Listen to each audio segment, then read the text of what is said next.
میرے پاس کوئی بھی بندہ آئے کہ میں نے نیا گھر بنایا ہے، کیا کروں؟ میں کہتا ہوں 81 دفعہ مل کے سورۃ یاسین پڑھ لو، دعا کر دو، اللہ تیرے گھر میں برکت دے دے۔ صلحاء کا یہ معمول ہے، اولیاء کی ترتیب ہے، وقت کے بڑے بڑے ابدال، غوث، پہنچی ہوئی ہستیاں، جنید بغدادی جیسے، حضرت پیر علی حجویری رحمت اللہ علیہ جیسی بڑی بڑی ہستیوں کی خانقاہوں میں صبح نماز فجر میں کسی سے بات کیے بغیر سورۃ یاسین پڑھی جاتی تھی، پھر اللہ کی بارگاہ میں فریادیں پیش کی جاتی تھی۔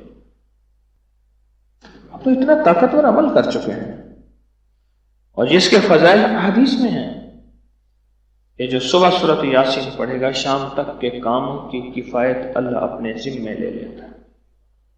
آپ یہاں بیٹھے پڑھ رہے ہیں، آپ کا گھر، آپ کے بچے،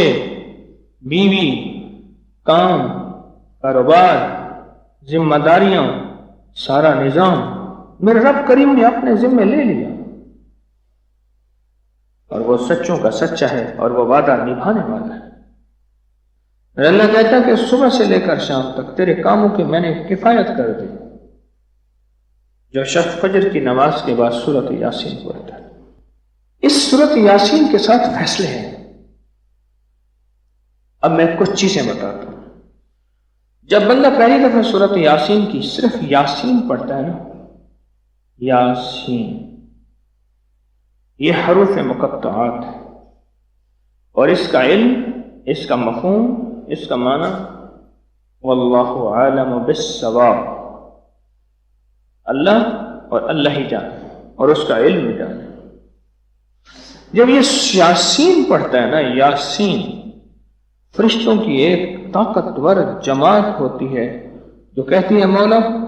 اسے کوئی خبر نہیں ہے کہ اس کا معنی کیا ہے، یہ لا علم ہے، اور مولا تجھے علم ہے اس کا معنی کیا ہے، اس کا نفع کیا ہے، اس کا فائدہ کیا ہے، اس کی طاقت کیا ہے، اس کی تاثیر کیا ہے، اس کے فائدے کتنے ہیں، اور اس سے کتنے مسائل حل، کتنی مشکلیں دور، کتنی پریشانیاں دور، کتنی ناکامیاں ختم، کتنی عزتیں، برکتیں اور قوتیں ملتی ہیں۔ مولا اس کو تو علم نہیں، تیرے علم میں ہے، اب تو اپنے علم پہ اس کو استعمال کر اور اس کو وہ ساری نعمتیں عطا فرما، ساری نعمتیں